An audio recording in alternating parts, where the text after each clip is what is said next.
Jacquelyn Rodriguez is an entrepreneur, salon business coach, salon owner, author, and the co-founder and educational director of Green Beauty Community. We have the privilege of talking with her today, and she's going to be one of our speakers at the fourth annual conference that we host called the Beauty Business Brunch in Washington, D.C. on July 19th. Today, we're going to hear her story, how she got to where she is, and all the lessons she's learned along the way. Welcome back to the Hairdresser Strong Show. My name is Robert Hughes, and I am your host. I am here with Sammy Heffron, our co-host. Say what's up, Sammy. Hi. And we are here with Jacquelyn Rodriguez. How you doing today, Jacquelyn? I am fantastic. I'm excited to be here. Awesome. Yeah. Thank you so much for coming on the show. We're super excited to have you as a speaker at this year's conference in DC, the Beauty Business Brunch.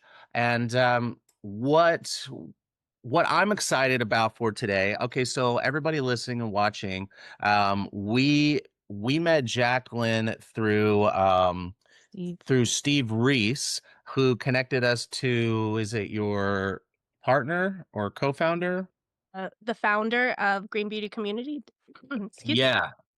me. Green Beauty Community. Yes. Awesome. And so thanks for all those recommendations, Steve Reese. And so what I'm excited for today is that the conversation happening around clean beauty has evolved to be what I consider kind of like established. And then after talking to you before we started recording, about you talking about how clean beauty can mean different things to different people and how it's about kind of like taking steps to get in the right direction versus trying to have this like super aggressive like definition and protocols and stuff. And so I think I like the realism that you bring to the conversation, and I'm really excited for to learn about your story and also what you're doing now. So why don't we just get started with it with well, like tell us like a little bit about what you're doing now, just like something high levels before we get into your origin story. Okay. Well, high level, that's been my mission is clean and sustainable beauty for salon owners. So I saw a really big gap in the industry after running a clean and sustainable salon for a long time. I saw a gap where people just weren't talking about it, and I had nowhere to go. I had nowhere to like find out more information or to try to start to implement it. So after years and years of just doing it myself, I wanted to help other salon owners because I see such a positive impact, not only on the environment, but in my health, in my team's health, and then also like my clients, our clients absolutely love it. So I just want it to be a part of bringing that awareness to the industry. And that's really what I'm focused on right now. Awesome. Awesome. Okay, so let's see. Where did this all start? Like you're an author, you're a salon owner. How long you been a salon owner for? For 15 years. 15 years. Yeah. And you launched and you're co-founder of a business. And I think that's kind of the piece that I get excited about is hearing somebody, we interview a lot of salon owners, and everybody's got a unique story. And then when people do things on top of being a salon owner, it's always so impressive because it's so much work, running a salon. So tell us about entrepreneurship. Like, did you always know that you wanted to be an entrepreneur, or a bit or business owner? Yes. Yeah. So I actually grew up, my dad and my mom owned restaurants. So I come from a very entrepreneurial family, and I did not want to have restaurant. Like I ran fast from the restaurant industry because that is a tough one. But I actually started in cosmetology in high school, and I'm aging myself here, but it's been 26 years that I've been in the industry, which is absolutely insane, and it's really amazing because 'cause there's been so many changes, right? Um, with growing up in an entrepreneurial family, I knew that I wanted to do something. I actually graduated from cosmetology, and I went to college to be a, architect. And I actually was in architecture school. I worked in a firm for a little bit, and I hated it. I hated the politics in the office. I hated not being able to use my creative mind or my entrepreneurial skills, the way that I wanted to. So I actually quit college, and went back to hair, and I started at a salon in, DC. Well, not in DC, it was at Fair Oaks Mall. I worked at the Bubbles in Fair Oaks Mall for my first job back into the industry, and I quickly went from being a just a stylist to managing, and I managed Bubbles for a few years, and just from there kinda kept going on that journey. I just knew that in my heart, I wanted to do something bigger and different, and what that looked like was kind of, I couldn't tell you 26 years ago that I'd be where I am today. Like, I had no idea this was coming. Tell so tell us about that journey. Let's have a um Okay, so you're at Bubbles and you get into management.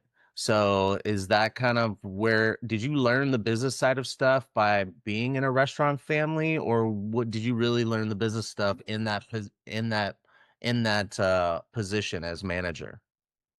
Um, I would have to say that I learned a lot about what not to do in both of those. And a little bit about, like, what a manager and what an owner, you know, can be. So I learned little pieces from that, but I learned more of, like, what I really didn't enjoy being a stylist and having that upper management and being in the industry for 26 years. We've seen, I mean, managers and owners have not always been fantastic to work with. It's been a very toxic environment. So, a lot of that is attributing to how I run the salon now and how I teach other salon owners is to, like, really start to build out and think about it differently because I don't want to be in that toxic environment anymore. So, yes and no. I learned some from, a little bit to take forward and a lot of what I did not want. So I feel like we got to to have a quick conversation about that. Okay, so yes, that just like let's have a side conversation here along your journey. So salon owners and like the toxicity and the bad rap that salon owners have had and arguably still have, I feel like it's getting a little bit better. I don't know. What do you think the current state of narratives and sentiment, how about that, like what do you think the current state of sentiment is in the industry as it pertains to salon owners? I think that we're still at a crossroads. I think it depends on where you're at in your journey and also location-wise. I think it all depends on where you're at. Some places have really started to grow and expand and get away from that toxic mindset of, how things are run in a salon, and then there's others that I've seen that just I mean, it's like nothing changed. It's all the same. So it kinda depends. I think that there's a lot of pushback, which I agree with. I mean, we see it. Like, I'm in these, hairdresser, forums where people are talking and it's not always great conversations. And it's unfortunate because I think there's a lot of salon owners out there who actually care and want to make things better and did the same thing that I did, where they lived it, they felt it, and they're like, I don't want to do this again. I don't want to continue the toxic cycle. So they started to change things. But as a whole, I think we're at a crossroads still. I think it is getting better, but we have a lot of work to do. Could we put like a couple of bullet points out up just to like make sure anybody who's listening to this is Because I can imagine that well, I don't have to imagine. We know we have a salon owner in our community that says that, we spend so much time trying to create this environment and create this offering. And when people approach us about a job, they're approaching us as if we are the toxic owner and they have to give us like an inquisition in order to determine whether they have to work there. So there's kind of like it's emotional, it's like small business. It's like you put your heart and soul into it. Some people put their houses up as collateral. It's like this is like really, really, really really hits close to home. So when someone like spends a ton of time putting together an offering, and then they're constantly being met with judgment and assumptions, like what do you well, one, I guess, what do you have to say to that person? The person with the assumptions? The person who has built their business and it has worked really hard to create an environment, but they feel like they're constantly being like thrown into a bucket, and they feel like they're kind of defending themselves, and I don't know, or they're it's getting a little personal, being like, man, I just like want people to appreciate what I have to offer. And what I'm offering is not what they're people are walking in the door assuming. It's specifically with like new talent coming in the doors, because they're kind of like they don't know that much about the industry other than what's been on social media. And a lot of what's on social media is pretty negative, because you don't have the people who are happy at their salon going on and making content about how happy I am as an employee at the salon, and then people in the contents being like, "Oh yeah, that's great. I also work at a really amazing salon." Like that's not the type of content that's on social media. It's only the negative stuff that gets any traction, and it's only the negative commenters who are there. Like the positive comments are so small, which leads the person who's consuming that content to assume that that is the picture of the industry. And I don't think it is. I don't think it's the vast majority. I mean, but that's only because of the people that the salon owners that we work with on a regular basis are all, if they haven't already made the effort, they're in process of updating their systems, their intake, getting leadership, communication coaching, etc. Well, what I would say to them is, and this can get really deep, because I worked a lot on my own personal mindset and my energy, because if I'm being honest, I didn't even really wanna work with the salon industry for a very long time. I had a very negative, um, look on the industry because of how toxic the industry was when I was getting into the industry, and on top of that, when I decided to make the change and I was starting to, like, wake up to the fact that there's clean and sustainable options out there, when I brought that up to the people I was working with at the time, and even in any industry, like any situation, I was told to just like, this is how it is. Like, why are you trying to make things, complicated? So I personally didn't want to be a part of the industry for a long time. Like coaching the industry right now, like anybody in like as salon owners, I didn't know that I was even going to do that because I couldn't handle how toxic everything was. Now, the salon owners, like, as I, wanted to work in the industry and, like, saw that gap, I had to do a lot of mindset around myself. So, breaking down and looking at what are you actually like, what thought process is going through your mind as you have somebody new coming in? Because the fact is like, yes, all the negative stuff is out there. This is what we see all the time. It's the same with reviews. Have you ever gotten like people go out there and they're gonna say how terrible everything was, but how many times are you getting like this raving review testimonial? No, you're not, right? All the So time, actually, all the time. yes, every day. But it's the same process. It's the same thought process of like, okay, yes, this is how it is, and this is the assumption of new people in the industry or even people who've been in the industry for a long time. Totally. It This is how it is. So how are you going to show them it's different, right? It all comes to leadership. It truly does. And the more that you can work on your own mindset and realizing that, yes, this is how somebody can come in, but also think of how much they're going to love that it's not the way that they've painted it in their heads for so long, and you get to be the person to, like, change that thought process for them. I think it's really starting to just not let it be so personal because it has nothing to do with you. It has nothing. Totally. It's all like everybody is only worried about themselves and not in a negative way, right? But I got to make sure my life is okay. I'm not really worried about your life because I'm too busy dealing with my own. And that's how these people come into our salons. And the more that we can start to just step back and be like, okay, this is how they may come in. That's fine. How can I change their perception without making it about me?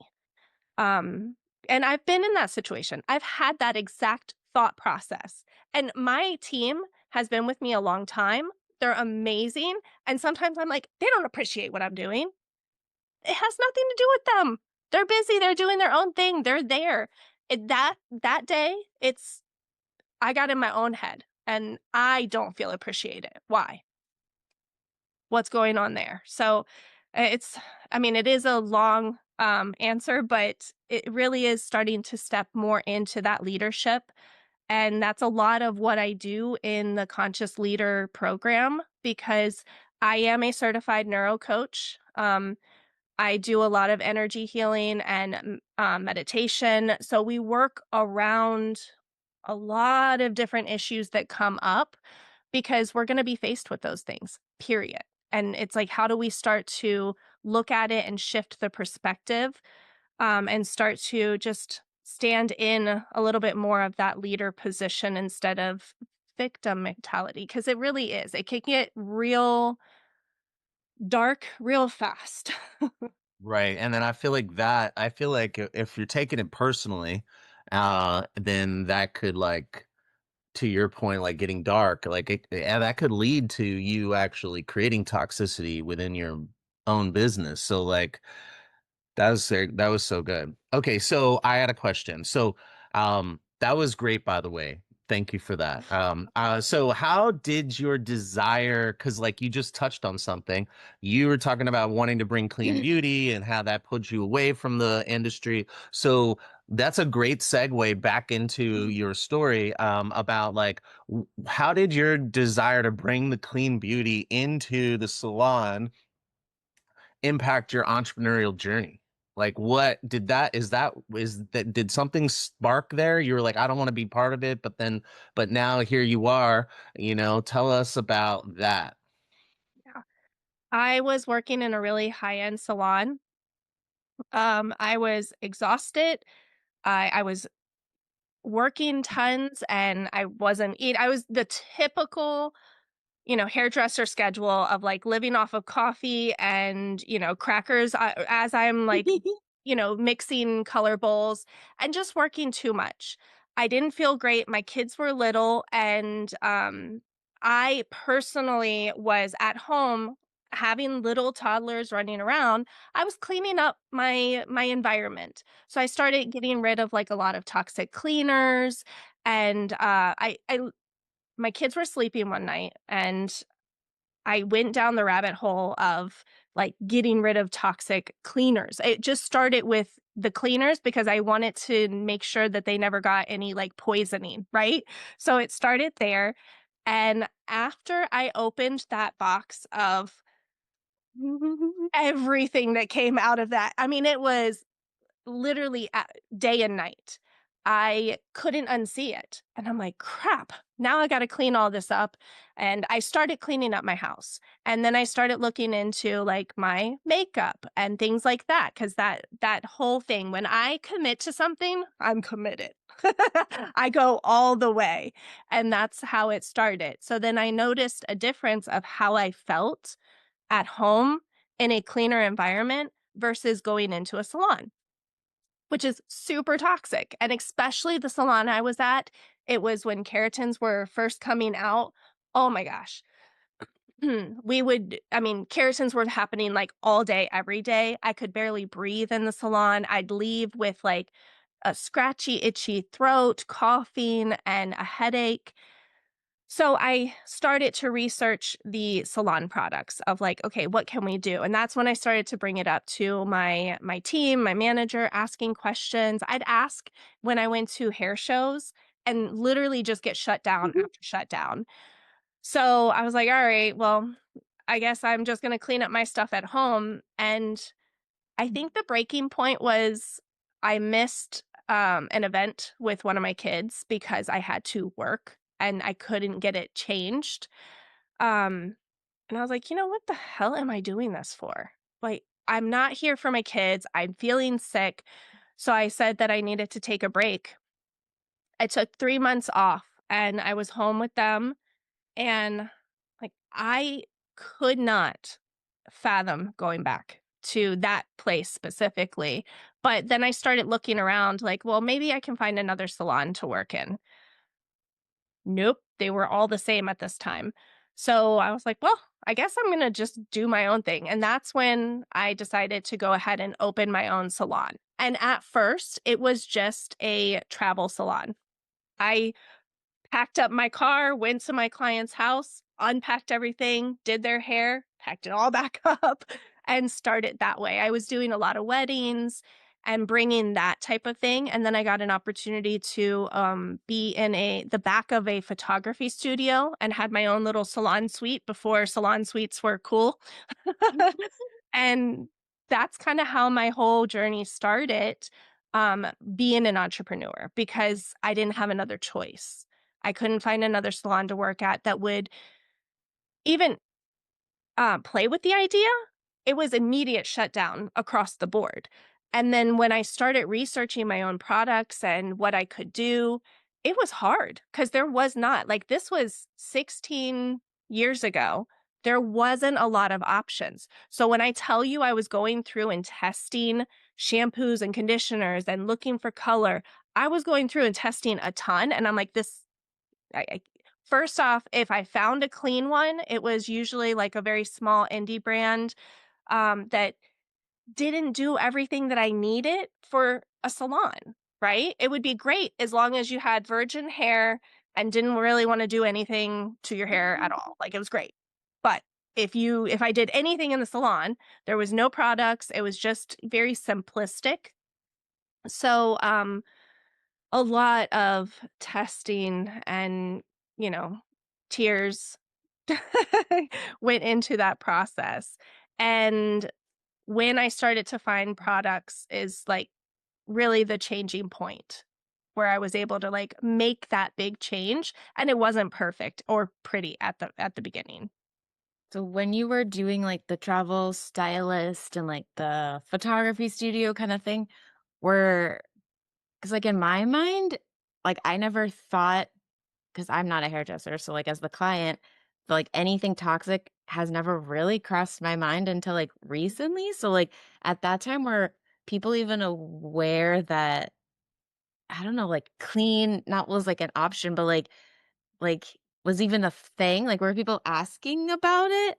Or you would Nope. sort of like teach them, I guess, "Oh, it's like, I'm gonna use this thing maybe, and this is different than what we've used to use because of X, Y, and Z," or something. Yes. I Nobody knew. And nobody cared, quite frankly. They really didn't. So I was doing a lot of education, and I've been bringing awareness to my clients and to, you know, the people around me for all of these years. It did not start to even become something where clients were asking for it until the last, I would say, probably 6 or 7 years. We've been really able to bring clients in because of our marketing, what we're talking about, and what we're offering, and Yeah. even more so over the last few years.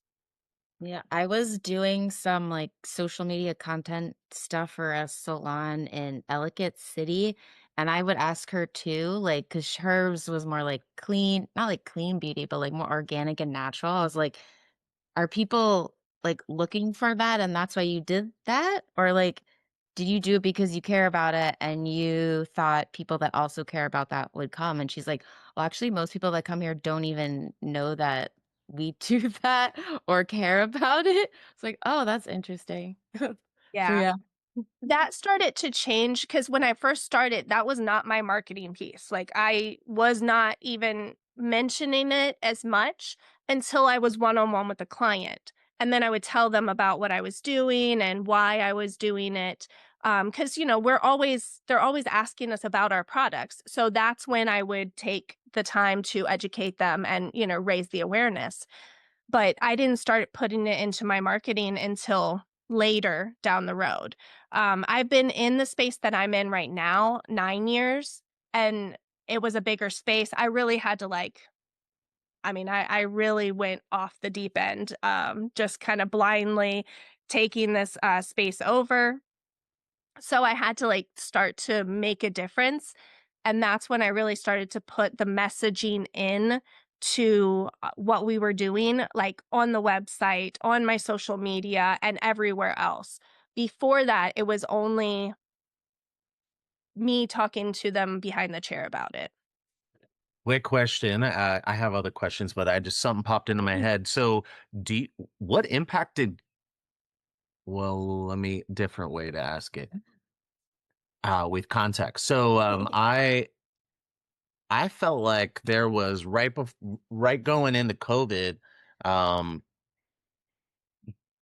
clean, environmental friendly was really seemed to be it had been picking up momentum, and then I felt like COVID came in and everyone became single use, plastics and really harsh chemicals and disposable everything. And it's like we went from moving in a right direction to how we responded to COVID was like all that goes out the window, just like life, we need to like save our lives. Do you think that had an impact on the movement and it was on pause and we're getting back to it? Or do you think that we need to like repick it back up? Or what do you have a response to that at all? Yes, that is definitely a deep one because I was personally affected like that. I had a full clean salon, and then all of a sudden, everybody's like, all these harsh chemicals and everything, single use. And I'm like, no, yeah, like my heart won't let me. So we were actually able to avoid those. There was certain things that I had to do that I didn't love, but I was able to keep up the momentum in the world as a whole. I think it did slow us down a lot. And I don't think that it could totally killed it where we have to, reignite everything, but I do think that it's another wave and we've got to start to bring all of that back. And COVID was a big one and now even so with, just the economy and what's happening right now, right? Because COVID, we're trying to stay alive. That's our main priority, right? And then right now, we're just trying to survive. Trying to eat. I'm trying to eat. Yeah. There's things that are just not as important. And I think that the thing that we have to keep in mind is all of what I'm talking about, clean, sustainable, all of that impacts our health at the end. Doesn't mean you have to go 100% full and spend a ton of money and, do all of that. No.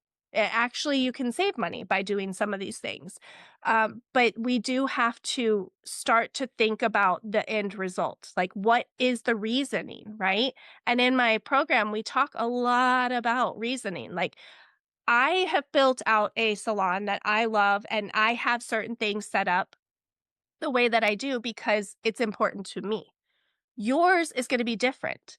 but what is your why? Why does it even matter to you? Because if you don't know why it matters and what impact it's actually having, and you're just doing this because it's the next wave of thing, then it's going to be a trend for you and it's going to go in and out. But if you start to really look at what is the bigger impact and how is it going to help your health? How is it going to bring you more money? How is it going to protect the environment? Um, then that's where we really start to see a bigger change. And it no longer becomes this, well, is it worth it or not? It's how can it not be worth it? And how do we just continue to make baby steps to push forward? I want to go back quickly to something you said because I wrote something down and then you kind of like said not the opposite, but it was like usually like when people are like like more natural or cleaner, like even like organic, that equals more money, more expensive. But then you said sometimes going clean or green actually saves you money. So can you like how would it actually save you money? Well, not all the products have to be super expensive. I mean, one of the things I really talk about is when I first started to look at all of this, I was really worried about color. Now, I'm going to preface this with there's no clean, organic, natural color unless you're using henna, and that's none of us in the salon are using henna. So let's just No put one it wants to. right. No, no. I mean, I love my clients, but I don't think they want to pay me the amount of money that they would need to sit there for 4 hours with me. I'm just saying. Has henna gotten any better where it just doesn't go orange? There are hennas that do not just go orange and they can, you can get a few different colors, but the process still takes 3 to 4 hours. Mm. So, and I know some salon owners who do henna and they have a whole process around it. So it's more of like a very ceremonial type of experience where you're coming in and you're getting your color and then you're also getting energy work and you're doing other things throughout that time, which is beautiful. It just doesn't work for every salon, right? So and that's exactly the point, right? You can make it what you want. It does not have to look like it used to. 26 years ago, you would never even think to see anything like that. Now we have so many more flexibilities. And when it comes to pricing, I had to look at, okay, color itself. How much was it for a tube of better color? So that I'm not putting, ammonia and at the time PPDs and certain things. Like it's come even more and the pricing breakdown ounce per ounce was not crazy. It was like 50 cents more than a few brands. And then depending on where you're starting, right? Because everybody on the spectrum right now, regardless of whether you're clean or not, you can get a tube of color anywhere from what? You can go to Sally's. I know salon owners who go to Sally's and they're paying $6 a bottle all the way up to the clean, and there's some others that are like 17 for that same tube. So you have to start to break it down and it depends on where you're at. But when you're looking at product for product, right? Different pricing across the board. But then when we're looking at sustainability, you can easily like single use is going to be way more expensive down the road. So there's so many things there. I don't use hardly any single use stuff. I actually just on Instagram I've been doing a little series on like clean and sustainable tips. Yesterday I recorded one specifically on the biodegradable gloves. I go into detail of what biodegradable means and like all of that, so I won't bore you with the details here because it's a whole nother conversation. But gloves are single use. Yes, Yeah. they get expensive. So why can't you wash and disinfect them and let them dry and reuse them? That saves you money, right? Right. So there's a lot of different ways to go about it. And the fact is, no matter what salon you're running right now, things are expensive and they only keep getting higher and higher. So we need to look at different ways to reduce the costs. And also, we're very wasteful in this industry. We have like here's you give a client 17 different products to cocktail together because you were trying to sell like how many products, right? We're overconsumption. And we do the same thing behind the chair. Like we need this kind of foil and this plastic wrap and a cap and this and that. Like just I get rid want of designs on my foils. Yes. Yes. Designs on the foil. It's fantastic. And I don't even use foils. What? So what do you use? I use the paper, not foil. And then now there's another brand. I actually did a video on this too. Regular foils versus forever foils and the paper, not foil. So the paper, not foil, it's I don't like they break down like it takes a long time to break down. I reuse them and I just put them in a tub of water and I wipe them off real quick, let them dry, and I don't have any waste. So I'm not buying them over and over and over again. The Forever Foil is another one that we've been looking at. It's a newer option, and you can take those, put them in the wash and in the dryer, and you're Wow. reuse. It's a bigger investment at the beginning, but when you break everything down and you're not having to buy $20 boxes of foil that you go through, you get 2 full foils and there you go. You need a whole new box. Well, and I think it's important to bring up like I mean, my assumption anyway is that if someone's trying to be more conscious about being clean, I doubt it's to save money. And so it's like I'm assuming it's more of an ideological, philosophical reason to get into it. It's kind of like you don't go to you're not going to get through medical school and residency because you want to make a lot of money as a doctor. Like every single medical school student and resident that I do, and we're in Georgetown, so Georgetown Hospital's right there. I got quite a few of them. They all say the same thing. I'm like, oh, you're gonna make money, right? And they're like, no one gets through this for the money. Maybe medical school, maybe if you go to medical school in Jamaica or something, because I had a client who did his medical school in Jamaica, and he said he went there because it was like gonna be a little bit of an easier route. But he didn't do residency because he was like, I can't do it. I just want to open up like a small family practice and do like kind of general care. Anyway, that's back on course. So my point is like I imagine it's something along those lines.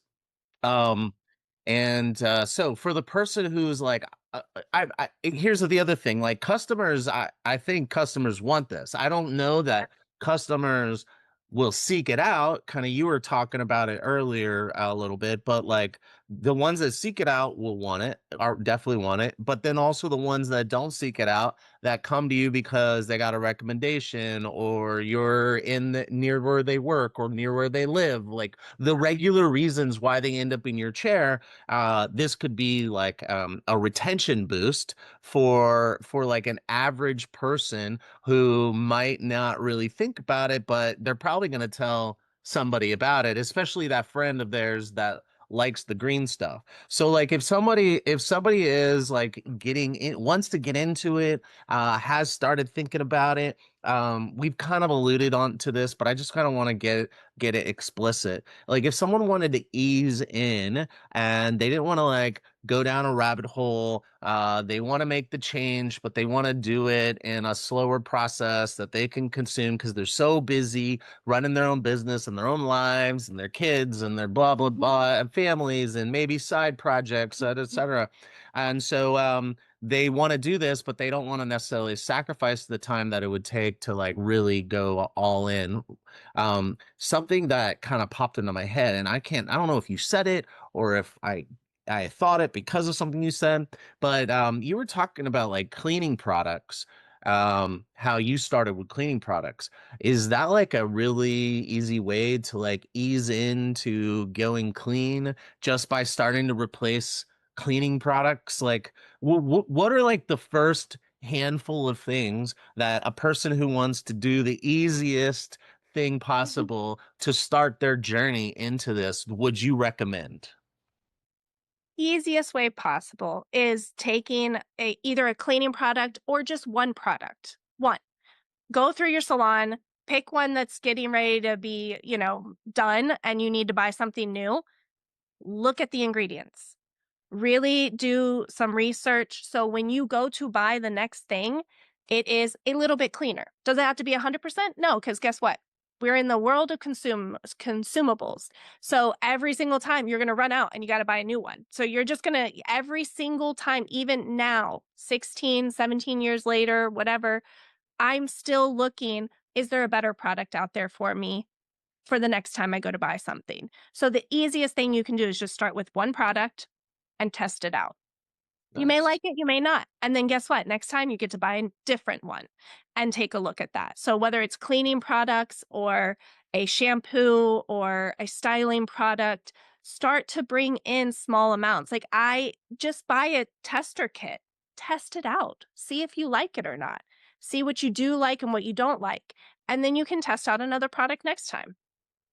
And so curious, during this whole process, so we're kind of getting up at our time. So I wanted to ask one more question. I don't, maybe Sammy has one more question before we start to wrap up. Do you have a question you would like to ask?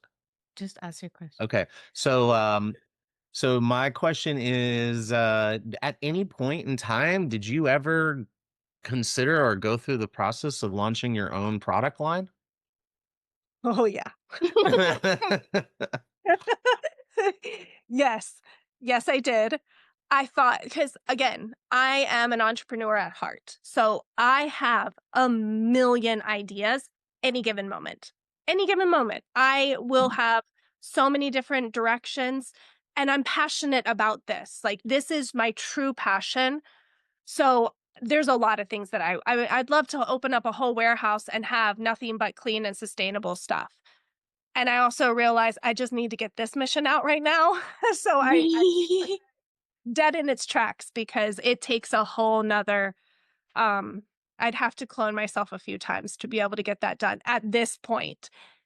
In the future, that's really what I would love to be able to whether it's I produce it myself or I'm a really big part of putting something together that the industry hasn't seen yet. And that's, What? something new is that's what we need. We need innovators out there. We need people who care and who aren't afraid. I'm not afraid of change. Not only am I not afraid of change, I'm not afraid of pivoting and doing something nobody else has done before. Every single daggone project I've done, usually something people haven't done before, and I'm okay with that. So I would love to have a product line, but it's on pause. Nice. Guess the one sort of question that I have that sort of leads to the ending, I guess, is like, what sort of, or like, what resources or organizations or, I don't know, things would you recommend people like go to learn more about, I don't know, transitioning to clean beauty or more about natural products or things like that? Yeah. Well, I have a ton of free content out there. I also have a podcast. I make videos and all types of stuff. So if you just go on to either my podcast, the Impactful Salon Owners podcast, it's on YouTube or wherever, but also like my Instagram, I'm always posting stuff. Actually, I'll be finishing up my Clean Beauty Blueprint, which is a paid course usually, but I'm so passionate right now about just getting the 101s out there. Like what is clean beauty, what is sustainable beauty, and what do you look for? And I have that up for free right now. I'm just giving it away so that people can start to get on that journey and learn more about what does it even look like. So I am a big resource right now, I think, in the industry. But then we also have the Green Beauty community, which I co-founded and I'm a big part of. We're on the salon tour right now. So we're actually going in person and we've been to Anaheim, Detroit. We're going to be in Phoenix next, and we're going to Myrtle Beach and Denver, and we're doing in person education. I'll be at yours. But the green beauty community is another great resource. Awesome. Awesome. So yeah, and I guess I mean that kind of gives some folks some insight to what they can learn and a chance to talk to you in person at the Oh, upcoming Beauty Business Brunch on July 19th at the MLK Junior Library in Washington D.C. And so to we're at our time. Thank you. I'm sorry we went over a little bit, but I want to give you like you just kind of shared with us where people can find you. Are there any last things you'd like to say, words of advice, or any other information you want to share with the audience before we wrap it up? yeah, I think my biggest thing is like just start to take small steps. Again, this is bigger than just a trend or a new product line in the industry. This really is the future of our industry. I mean, look at the food industry, look at the wellness industry. It's huge. And we're following suit. We're usually the last one. Like if you look at food, it went organic and clean. And how do you, get pesticides out and all of that, right? Then you've got the wellness industry. And then you come here to the beauty, like makeup. We are hearing clean makeup all over the place. Our industry is next, and we are already seeing like products and people caring. So when you've got these big companies making products now or changing their wording and their marketing to this, it's not just a trend. So seeing where you can start to make a few changes and just get curious. Like, I mean, literally message me if you have a question and we'll talk about it. Like that's where we just need the conversation to start and to look at what you can do to bring that on and open that conversation in your salon. Awesome. Well, thank you so much for coming. Yeah, it was Mm, so great to learn more about you. And now I'm thinking about our cleaning products. yeah, And that's something. so we look forward to having you. I think that we should also go live on Instagram and get to you to talk. And but we'll leave all of the information in the description below. So if anybody needs to get in touch with you or ask you those questions, don't forget you offered to let people come and DM me. So folks, go and shoot her a message and ask your questions. And otherwise, we'll talk to you later. Thank you so much. This was fun. Thank you so much. All right. Have a good one.